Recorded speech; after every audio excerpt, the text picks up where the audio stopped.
Hello जी, अस्सलाम वालेकुम। Welcome to the important market updates. इस वक्त सुबह के 6:30 बज रहे हैं और मैं पूरी रात का जागा हुआ हूँ और यहाँ पर मार्केट की जो कंडीशन है ना, वो बहुत ही ज़्यादा हमारे पास जो है वो वर्स्ट चल रही है। मतलब बीटीसी चलो हमारे पास क्रैश कर रहा है, ठीक है।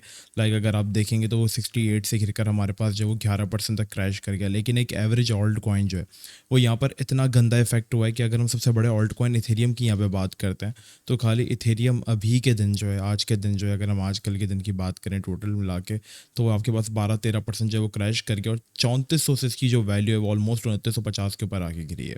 और एक जो नॉर्मल ऑल्ट कॉइन है ना वो इतना ज़्यादा गिर गया 40-50% कि अगर अब BTC 80,000 पे भी चले जाए ना तो शायद पॉसिबल नहीं है कि वो ऑल्ट कॉइन वहाँ तक भी रिकवर कर पाए। क्योंकि हमने सीन्स हमने इस तरीके के देखे कि अल्टीओ जैसे एक रैंडम ऑल्ट कॉइन है, ये एक बहुत अच्छा ऑल्ट कॉइन है रियल वर्ल्ड एसेट का, ठीक है। BTC मार्च में 74 के पे था, ये कॉइन अपने ऑल टाइम हाई की तरफ था। लाइक ऑल टाइम हाई की तरफ तो नहीं था लेकिन एक अच्छे जोन में था, ठीक है। लाइक 0.3 0.29 रीजन्स के अंदर होता था। आज BTC से ऑलमोस्ट 69 के तक भी गया, 70 के तक भी गया, बट ये कॉइन रिकवर नहीं हो पाया बल्कि 63% डाउन है। और 90% ऑफ द ओल्ड कॉइन्स अभी करंटली हमारे पास सेम यही पैटर्न्स जो है वो हमारे पास रिपीट कर रहे हैं। मार्केट के अंदर कुछ न्यूज़ेस ऐसी हैं जो कि अच्छी नहीं आ रही है, जिनका मैं आपको बार बार जो है वो अपने फ्री व्हाट्सएप ग्रुप के जो है वो बता जा रहा हूँ कि ईरान को लेकर क्या न्यूज़ आ रही है। देखो, ईरान को लेकर 4-5 न्यूज़ आ रही है। पहले तो ये कि वहाँ पर जो है ना उनको मना कर दिया गया है कि किसी भी लोकल्स को कि कोई तस्वीर ना लो रैंडम की, क्योंकि वहाँ पर ट्रूप्स जो हैं वो वहाँ पर एंटर हो रहे हैं, पता नहीं क्या क्या ग्राउंड अटैक की तैयारियाँ चल रही हैं। तो ये कुछ ऐसी न्यूज़ जो वो निकल कर आ रही हैं। ये सिर्फ अभी इनसाइडर सोर्सेज से निकल कर आ रही है। इनसाइडर सोर्सेज की जो न्यूज़ होती हैं वो 70% तक उनके अंदर जो है वो प्रॉबेबिलिटी होती है कि वो रियल है। बाकी 30% चांसेस है कि वो यहाँ पर फेक भी हो सकती हैं। तो जब तक कोई कंफर्म न्यूज़ नहीं आ जाती हम इन चीज़ों के ऊपर प्रॉपरली अभी रिलाई नहीं कर सकते। लेकिन मार्केट के अंदर जो एक प्रेशर बिल्ड है वो इसी चीज़ों की वजह से जो यहाँ पे बिल्ड है। देखो, मार्केट में अभी एक फंड नहीं चल रहा, 4-5 फंड्स एक साथ चल रहे हैं, ठीक है। सबसे पहला फंड जो हमारे पास चल रहा है वो यहाँ पर आपके पास जो ईरान इसराइल की वॉर का है। दूसरा है हमारे पास एम्प्टी गॉक्स और जेनेसिस की जो बिटकॉइन की रीपेमेंट्स है जो वापस आ गए, वो पेमेंट्स लोग अभी वापस लोगों को जो है वो रिटर्न कर रहे हैं, ठीक है। तीसरा फंड आपके पास सोलाना का है, जो कि मैंने आपको आज वाली वीडियो के अंदर भी बताया था, मैंने ना लाइव स्ट्रीम भी आप सबको बताया था कि FTX का जो एक्स एम्प्लॉय उसने यहाँ पर इनसाइडर प्रोवाइड की कि Solana still FTX still Solana की 8 से 10% सप्लाई जो है वो होल्ड करता है, जिसकी वैल्यू, जिसकी वर्थ जो है वो $6 to $10 बिलियन बनती है। तो इसने भी सोलाना के ऊपर काफ़ी एक पैनिक फैलाया। सोलाना की प्राइस जो $190 से सीधा 150 के ऊपर क्रैश कर गई। तो यही रीजंस हैं कि मार्केट के अंदर 3-4 फिर इसराइल ने लेबनान के ऊपर जो है वो भी अटैक किया और ये सारी सिचुएशंस जो है वो बनी हुई हैं जो कि मार्केट को बहुत ज़्यादा फंसा कर चल रही हैं। इसी में मैंने एक चीज़ देखी कि BTC अपनी एक चीज़ पे जा रहा है जो कि हमने खुद ही आप लोगों को बताई थी कि भाई ये चीज़ फेल होती है, दैट इज CME गैप। और BTC का एक बहुत बड़ा CME गैप जो है वो बना हुआ है ऑलमोस्ट 60,800 के ऊपर। तो क्या पॉसिबिलिटीज़ हैं कि मार्केट उन रीजन्स को टच करेगी? देखो, मेरे अकॉर्डिंग BTC 60 के नीचे गया और ऑलमोस्ट उन रीजन्स को टच कर जो है वो आ चुका है, ठीक है। लाइक 60,200 तक अभी हम फॉल हुए और जो हमारे पास CME गैप बना हुआ है, ठीक है, उसकी अगर हम बात करें तो ये ऑलमोस्ट हमारे पास 59,800 तक बना हुआ है। तो शायद पॉसिबिलिटीज़ यही है कि हम लोग इन जोन्स को फिल करें और मार्केट वापस ऊपर जाए, क्योंकि CME गैप एक ऐसी चीज़ है जो कि जब भी बने मार्केट में फिल हुआ। लाइक यहाँ पर एक CME गैप बना था, ठीक है, और मार्केट में बाद में आके इसको फिल किया, फिर मार्केट ऊपर गई, ठीक है। इससे पहले एक CME गैप बना था। अगर CME गैप घिरते वक्त भी बनता ना तो मार्केट ऊपर आके उसको जो है वो फिल करती है। तो ये CME गैप 80 to 90% चांसेस होते हैं कि फिल होते हैं और अभी भी मार्केट जो है हमारे पास CME गैप जो है वो फॉर्म कर रही है। तो देयर इज़ ह्यूज प्रोबेबिलिटी कि यहाँ पर हमारे पास जो ये CME गैप जो है वो फिल हो जाए। ऐसे में इस कंडीशन में भी प्रीमियम के अंदर मैंने एक ट्रेड दिया आज पियोंडिक्स की और उसने अपनी टारगेट 1 जो है वो अचीव कर दिया। बहुत देख कर मुझे ट्रेड देनी पड़ी क्योंकि स्कैल्पिंग अभी मैं खुद नहीं करवा रहा हूँ। मैंने ट्रेड दी 4,180 और इसने सीधा सिर्फ और सिर्फ हमारी आज रात को अभी थोड़ी देर पहले 5 बजे से हमारी TP अचीव की, लोगों के प्रॉफिट्स बने। अगर आप गेनर्स में जाके देखोगे तो क्या चल रहा है अब यहाँ पर, बहुत ज़्यादा लोग जो वो डीमोटिवेटेड हैं कि क्या करें क्योंकि होल्डिंग्स लॉस में जा रही हैं। देखो, मेरे बताए हुए कॉइन्स अगर मैं आपको कहूँ, जैसे हो गया लिंक हो गया, ठीक है, आपके पास इथेरियम हो गया, ये इतना नहीं गिर रहा है। लिंक देखो होल्ड करके बैठा हुआ, यही कॉइन है कि मैं आपको तकरीबन पिछले 10 दिनों से अगर आप देखोगे, 10-20 दिनों से, तो मैं आपको लिंक रिकमेंड कर रहा हूँ बार बार आप सबके सामने। देखो, अभी तक अगर आप लोगों ने लाइक नहीं किया ना तो लाइक कर देना, क्योंकि आप लोग लाइक नहीं करते हो। तो लाइक सारे के सारे भी बंद करो और जल्दी से लाइक करो, 5 सेकंड का टाइम दे रहा हूँ, 1 2 3 4 एंड 5। और हाँ, व्हाट्सएप चैनल मस्ट ज्वाइन कर लेना, क्योंकि इसराइल लेबनान जहाँ से भी जो न्यूज़ निकल कर आ रही है मैं आपको सबसे पहले जो है वो इनसाइडर सोर्सेज के थ्रू भी जो है वो मैं प्रोवाइड कर रहा हूँ और मार्केट उसका इम्पैक्ट दिखा रही है। बहुत सारे लोगों को अभी नहीं पता कि मार्केट क्यों डंप कर रही है, लेकिन इसका रीज़न इनसाइडर न्यूज़ेस थी, इनसाइडर सोर्सेज थी, जो मैं कंटिन्यूसली अपने व्हाट्सएप चैनल के ऊपर शेयर कर रहा हूँ। ज्वाइन करने के बाद अपना जो नोटिफिकेशन है ना उसको ज़रूर इनेबल कर लेना व्हाट्सएप चैनल का, क्योंकि वो बाय डिफॉल्ट म्यूटेड होता है। अब ये कॉइन क्या अपने डिमांड जोन के ऊपर बार बार बाउंसेस देता हूँ, मार्केट इतना गिरी, ये इतना इफेक्ट नहीं हुआ। गिरा ये भी लेकिन 9-10% गिरा, और ये ऐसा कॉइन है जो कि हाई कैप है, बीटीसी की रिकवरी पे सबसे पहले पंप करेगा। देन इसके बाद हमारे पास रैंडर है। तो देखो मार्केट्स ऐसे रैलीज जो है वो देती रहती है। बीटीसी अभी मुतासिर बहुत ज़्यादा इतना नहीं हो रहा है जितना हमारे पास ऑल्ट कॉइन मुतासिर हो रहे हैं। उसका रीज़न ये कि हमारे पास जो डोमिनेंस है बीटीसी की वो बहुत ज़्यादा तेज़ी से फॉल करी है। लेकिन देखो हर बुरे दिन के बाद एक अच्छा दिन आता है, ठीक है। मतलब आजमाइश है आपकी, ठीक है। मार्केट के अंदर मार्केट भी आपकी आजमाइश लेती है। तो हमें क्या करना है, मार्केट को अपने पैसे नहीं देने, बस हमें ऐसे कॉइन्स के अंदर ट्रेडिंग करनी है। अब मैंने कल लिंक की ट्रेड दी लोगों को $12 पे, एक बंदा लॉन्ग खोल के बैठ गया और कह रहा है कि $11 पे में लिक्विडिटी, अब मैं क्या करूँ। भाई मैंने तुझे फ्यूचर की ट्रेड दी नहीं है, मेरा चैनल ही स्पॉट का है फ्यूचर की, हम सख्त अगेंस्ट हो। ना फ्यूचर ट्रेडिंग हम करवाते हैं, ना अपने प्रीमियम में करवाते हैं, ना हम कहीं करवाते हैं। अगर अभी हम प्रीमियम में अपनी फ्यूचर ट्रेड के अंदर होते तो शायद हमारा भी एसएल ट्रिगर्ड होता। यही रीज़न है कि हम लोग चिल हैं, कंटिन्यूसली हमारी ट्रेड्स हिट हैं और हम लोग सुकून से अपनी आवाम को लेकर चल रहे हैं। तो यहाँ पर डोमिनेंस अगर हमारे पास रिजेक्शन यहाँ से लेती है 2-3 दिन का, ये हमारे पास फेयर है। मेरे ख्याल से ये फेयर है, मार्केट में लोग बहुत ज़्यादा डरे हुए हैं, यहाँ पर बाइंग एक तो एटलीस्ट बनती है। तो मैंने आज एक और कॉइन ऐड किया लिस्ट के अंदर, दैट इज़ रेडियम, क्योंकि वो सोलाना की कुछ मसलों की वजह से थोड़ा सा नीचे आया, और यहाँ पर मेरे ख्याल से रेडियम में एक अच्छी बाइंग हमारे लिए बन सकती है।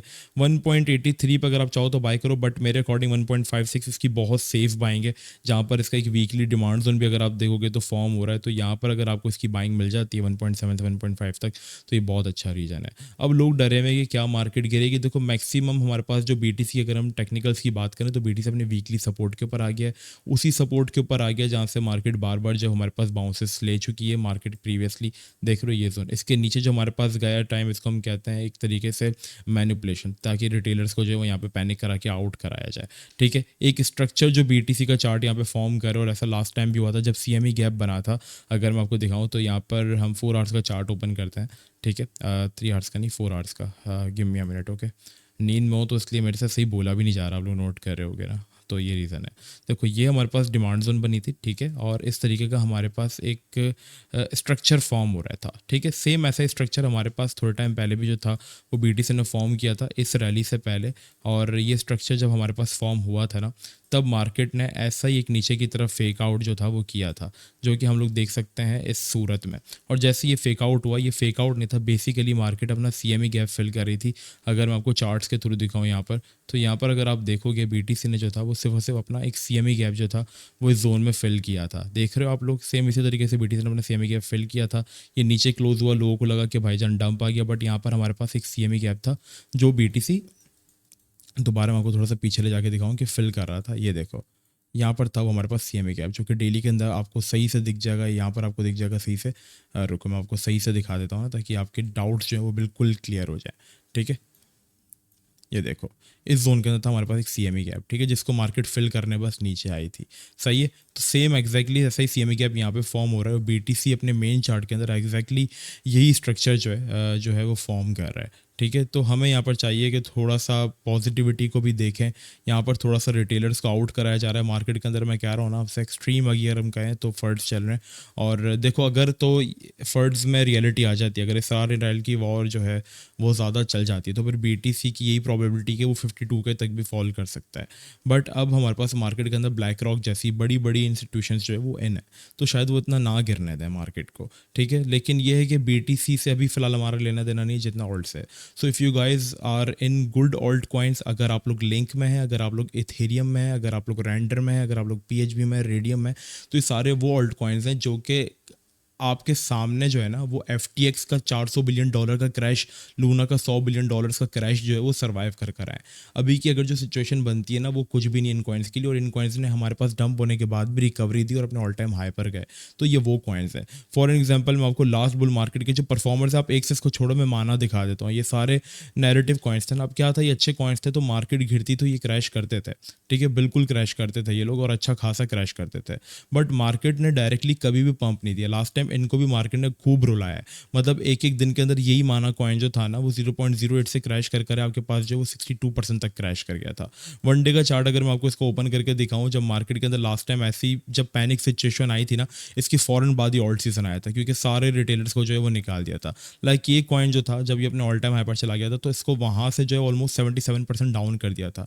ये कॉइन $2 से जो था वो 0.3 के ऊपर क्रैश हुआ था। जिन लोगों ने अपॉर्चुनिटी समझ के, ऑल्ट सीजन समझ के बाय किया था इसको, वो यहाँ पर 1500% प्रॉफिट बना के भी निकले, बाकी जो डर गए उन्होंने नीचे से बेच दिया। तो ये सिचुएशन थी, ठीक है। आप माना छोड़ो, आप एक से छोड़ो, आप सैंड को देख लो, आपको सैंड में भी ये स्ट्रक्चर दिखेंगे।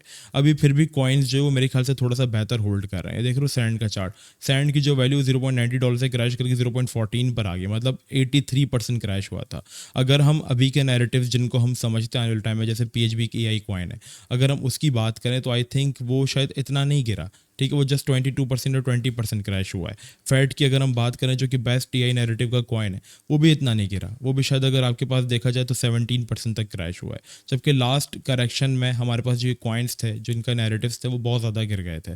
तो ये सीन है कि हमें अच्छे ऑल्ट कॉइन्स अगर हम इनमें हैं तो ये आपके पास ज़रूर रिकवरी देंगे, क्योंकि ये बेयर मार्केट सर्वाइव कर आए और अभी के फर्ड से बड़े बड़े फर्ड ये लोग जो है वो देख कर आए। तो अगर आप लोग अच्छे ऑल्ट कॉइन्स के अंदर हो ना, तो मैं आपको रिकमेंडेशन दूंगा कि 1-2 हफ्ते के लिए आप लोग अपने बाइनेंस को डिलीट कर दो और छोड़कर अपनी फैमिली को टाइम दो, अपने लोगों को टाइम दो और बिल्कुल एंजॉय करो, स्ट्रेस नहीं लो। देखो पैसा है, चला गया, आपने पैसा बनाया था, पैसा दोबारा बना लोगे, ठीक है। क्रिप्टो एक ऐसी चीज़ है ना जिसके अंदर हम लोग दिल में ये रखते हैं बात, कहीं ना कहीं साइड में कॉर्नर में ये बात रहती है कि भाई क्रिप्टो एक ऐसी चीज़ है जिसमें रातों रात पैसा जा सकता है, क्योंकि लूना के साथ जो हुआ वो भी हम सब ने देखा था, FTX के साथ जो भी हुआ हमने देखा था।